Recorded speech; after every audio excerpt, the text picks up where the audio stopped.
بسم اللہ الرحمن الرحیم۔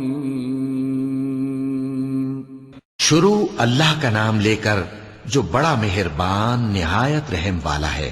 الف لام میم را۔ اے نبی، یہ کتاب الہی کی آیتیں ہیں اور جو کچھ تمہارے پروردگار کی طرف سے تم پر نازل ہوا ہے حق ہے، لیکن اکثر لوگ ایمان نہیں لاتے۔ اللہ وہی تو ہے جس نے ستونوں کے بغیر آسمان جیسا کہ تم دیکھتے ہو اتنے اونچے بنائے، پھر عرش پر جلوہ افروز ہوا اور سورج اور چاند کو کام میں لگا دیا۔ ہر ایک میعاد معین تک گردش کر رہا ہے۔ وہی دنیا کے کاموں کا انتظام کرتا ہے۔ اس طرح وہ اپنی آیتیں کھول کھول کر بیان کرتا ہے کہ تم اپنے پروردگار کے روبرو جانے کا یقین کرو۔ اور وہی ہے جس نے زمین کو پھیلایا اور اس میں پہاڑ اور دریا پیدا کیے اور ہر طرح کے میووں کی دو قسمیں بنائیں۔ وہی رات کو دن کا لباس پہناتا ہے۔ غور کرنے والوں کے لیے اس میں بہت سی نشانیاں ہیں۔ اور زمین میں کئی طرح کے قطعات ہیں ایک دوسرے سے ملے ہوئے، اور انگور کے باغ اور کھیتی اور کھجور کے درخت۔ بعض کی بہت سی شاخیں ہیں اور بعض کی اتنی نہیں ہوتی، باوجود کہ پانی سب کو ایک ہی ملتا ہے۔ اور ہم بعض میووں کو بعض پر لذت میں فضیلت دیتی ہیں، اور اس میں سمجھنے والوں کے لیے بہت سی نشانیاں ہیں۔ اگر تم عجیب بات سننی چاہو تو کافروں کا یہ کہنا عجیب ہے کہ جب ہم مر کر مٹی ہو جائیں گے تو کیا اثر نو پیدا ہوں گے؟ یہی لوگ ہیں جو اپنے پروردگار سے منکر ہوئے ہیں، اور یہی ہیں جن کی گردنوں میں طوق ہوں گے، اور یہی اہل دوزخ ہیں کہ ہمیشہ اس میں جلتے رہیں گے۔ اور یہ لوگ بھلائی سے پہلے تم سے برائی جلدی سے مانگتے ہیں، یعنی طالب عذاب ہیں، حالانکہ ان سے پہلے عذاب واقع ہو چکے ہیں۔ اور تمہارا پروردگار لوگوں کو باوجود ان کی بے انصافیوں کے معاف کرنے والا ہے، اور بے شک تمہارا پروردگار سخت عذاب دینے والا ہے۔ اور کافر لوگ کہتے ہیں کہ اس پیغمبر پر اس کے پروردگار کی طرف سے کوئی نشانی کیوں نازل نہیں ہوئی؟ اے نبی، تم تو صرف خبردار کرنے والے ہو، اور ہر ایک قوم کے لیے رہنما ہوا کرتا ہے۔ اللہ ہی اس بچے سے واقف ہے جو عورت کے پیٹ میں ہوتا ہے، اور وہی پیٹ کے سکڑنے اور بڑھنے سے بھی واقف ہے، اور ہر چیز کا اس کے ہاں ایک اندازہ مقرر ہے۔ وہ چھپی اور ظاہر چیزوں کا جاننے والا ہے، سب سے بزرگ ہے، عالی رتبہ ہے۔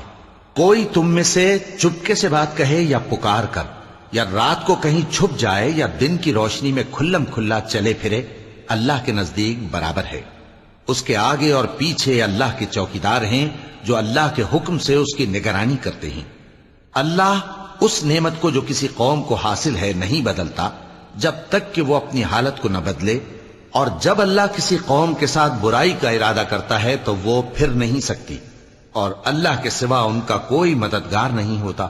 وہی تو ہے جو تم کو ڈرانے اور امید دلانے کے لیے بجلی دکھاتا اور بھاری بھاری بادل پیدا کرتا ہے، اور رعد اور فرشتے سب اس کے خوف سے اس کی تسبیح و تحمید کرتے رہتی ہیں۔ اور وہی بجلیاں بھیجتا ہے، پھر جس پر چاہتا ہے گرا بھی دیتا ہے، جبکہ وہ اللہ کے بارے میں جھگڑتی ہیں، اور وہ بڑی قوت والا ہے۔ کام کا پکارنا تو اسی کا ہے، اور جن کو یہ لوگ اس کے سوا پکارتے ہیں وہ ان کی پکار کو کسی طرح قبول نہیں کرتے، مگر اس شخص کی طرح جو اپنے دونوں ہاتھ پانی کی طرف پھیلا دے تاکہ دور ہی سے اس کے منہ تک آ پہنچے، حالانکہ وہ اس تک کبھی بھی نہیں آ سکتا۔ اور اسی طرح کافروں کی پکار بیکار ہے۔ اور جتنی مخلوقات آسمانوں اور زمین میں ہے، خوشی سے یا ناخوشی سے اللہ کے آگے سجدہ کرتی ہے، اور ان کے سائے بھی صبح و شام سجدے کرتے ہیں۔ چونکہ آیت سجدہ تلاوت کی گئی ہے، لہذا سامعین پر سجدہ واجب ہے۔ ان سے پوچھو کہ آسمانوں اور زمین کا پروردگار کون ہے؟ تم ہی کہہ دو کہ اللہ۔ ان سے کہو کہ کیا تم نے اللہ کو چھوڑ کر ایسے لوگوں کو کارساز بنایا ہے جو خود اپنے نفع و نقصان کا بھی اختیار نہیں رکھتے؟ کہو کیا اندھا اور آنکھوں والا برابر ہیں، یا اندھیرا اور اجالا برابر ہو سکتا ہے؟ بھلا ان لوگوں نے جن کو اللہ کا شریک مقرر کیا ہے، کیا انہوں نے اللہ کسی مخلوقات پیدا کی ہے جس کے سبب ان کے لیے مخلوقات مشتبہ ہو گئی ہے؟ کہہ دو کہ اللہ ہی ہر چیز کا پیدا کرنے والا ہے اور وہ یکتا ہے، بڑا زبردست ہے۔ اسی نے آسمان سے مے برسایا، پھر اس سے اپنے اپنے اندازے کے مطابق نالے بہ نکلے، پھر پانی پر پھولا ہوا جھاگ آ گیا۔ اور جس چیز کو زیور یا کوئی اور سامان بنانے کے لیے آگ میں تپاتے ہیں اس میں بھی ایسا ہی جھاگ ہوتا ہے۔ اس طرح اللہ حق و باطل کی مثال بیان فرماتا ہے۔ سو جھاگ تو سوکھ کر زائل ہو جاتا ہے، اور پانی جو لوگوں کو فائدہ پہنچاتا ہے وہ زمین میں ٹھہرا رہتا ہے۔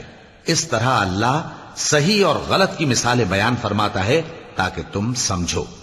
جن لوگوں نے اللہ کے حکم کو قبول کیا ان کی حالت بہت بہتر ہوگی، اور جنہوں نے اس کو قبول نہ کیا اگر روئے زمین کے سب خزانے ان کے اختیار میں ہوں تو وہ سب کے سب اور ان کے ساتھ اتنے ہی اور نجات کے بدلے میں صرف کر ڈالیں، مگر نجات کہاں؟ ایسے لوگوں کا حساب بھی برا ہوگا اور ان کا ٹھکانہ بھی دوزخ ہے، اور وہ بری جگہ ہے۔ بھلا جو شخص یہ جانتا ہے کہ جو کچھ تمہارے پروردگار کی طرف سے تم پر نازل ہوا ہے حق ہے، وہ اس شخص کی طرح ہے جو اندھا ہے، اور سمجھتے تو وہی ہیں جو عقل مند ہیں، جو اللہ کے عہد کو پورا کرتے ہیں اور قول و قرار کو نہیں توڑتے، اور جن رشتوں کے جوڑے رکھنے کا اللہ نے حکم دیا ان کو جوڑے رکھتے اور اپنے پروردگار سے ڈرتے رہتے اور برے حساب سے خوف رکھتے ہیں، اور جو اپنے پروردگار کی خوشنودی حاصل کرنے کے لیے مصائب پر صبر کرتے ہیں اور نماز پڑھتے ہیں، اور جو مال ہم نے ان کو دیا ہے اس میں سے پوشیدہ اور ظاہر خرچ کرتے ہیں اور نیکی سے برائی کو دور کرتے ہیں، یہی لوگ ہیں جن کے لیے عاقبت کا گھر ہے، یعنی ہمیشہ رہنے کے باغات جن میں وہ داخل ہوں گے، اور ان کے باپ دادوں اور بیویوں اور اولاد میں سے جو نیکوکار ہوں گے وہ بھی بہشت میں جائیں گے، اور فرشتے بہشت کے ہر ایک دروازے سے ان کے پاس آئیں گے اور کہیں گے تم پر سلام ہو، یہ تمہاری ثابت قدمی کا بدلہ ہے، اور عاقبت کا گھر خوب گھر ہے۔ اور جو لوگ اللہ سے پختہ عہد کر کے اس کو توڑ ڈالتے اور جن رشتوں کے جوڑے رکھنے کا اللہ نے حکم دیا ہے ان کو قطع کر دیتے اور ملک میں فساد کرتے ہیں، ایسوں پر لعنت ہے اور ان کے لیے برا انجام ہے۔ اللہ جس کا چاہتا ہے رزق فراخ کر دیتا ہے اور جس کا چاہتا ہے تنگ کر دیتا ہے، اور کافر لوگ دنیا کی زندگی پر خوش ہو رہے ہیں، اور دنیا کی زندگی آخرت کے مقابلے میں بہت تھوڑا سامان ہے۔ اور کافر کہتے ہیں کہ اس پیغمبر پر اس کے پروردگار کی طرف سے کوئی نشانی کیوں نازل نہیں ہوئی؟ کہہ دو کہ اللہ جسے چاہتا ہے گمراہ کرتا ہے، اور جو اس کی طرف رجوع ہوتا ہے اس کو اپنی طرف کا رستہ دکھاتا ہے، یعنی ان کو جو ایمان لاتے اور جن کے دل اللہ کی یاد سے آرام پاتے ہیں ان کو۔ اور سن رکھو کہ اللہ کی یاد سے ہی دل آرام پاتے ہیں۔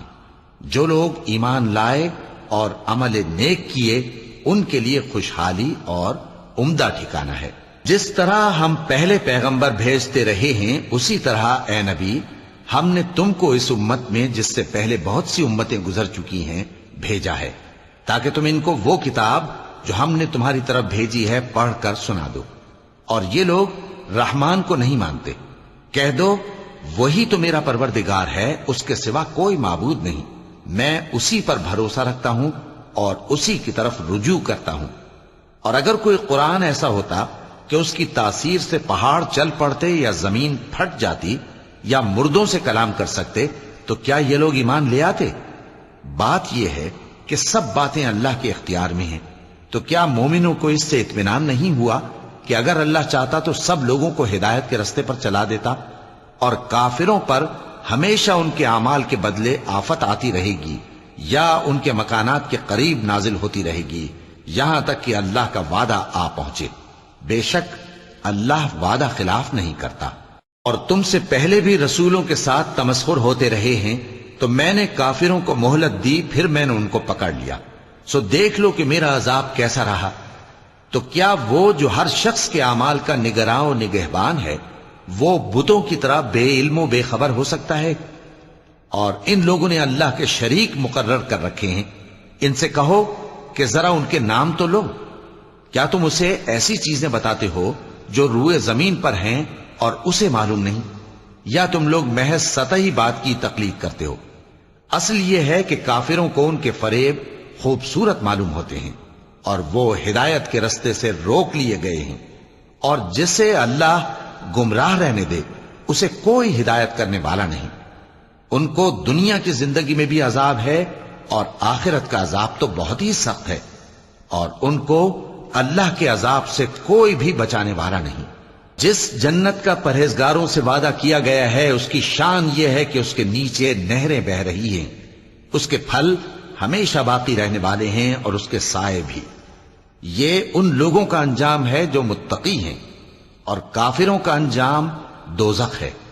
اور جن لوگوں کو ہم نے کتاب دی ہے وہ اس کتاب سے جو تم پر نازل ہوئی ہے خوش ہوتی ہیں، اور بعض فرقے اس کی بعض باتیں نہیں بھی مانتے۔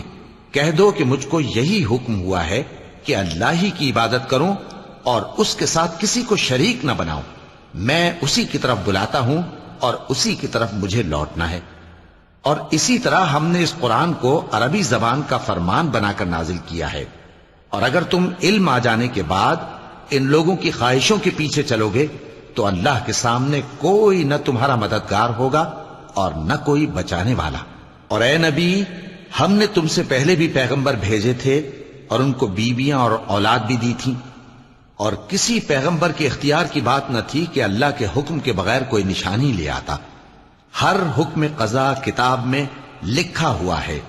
اللہ جس چیز کو چاہتا ہے مٹا دیتا ہے اور جس کو چاہتا ہے باقی رکھتا ہے، اور اسی کے پاس اصل کتاب ہے۔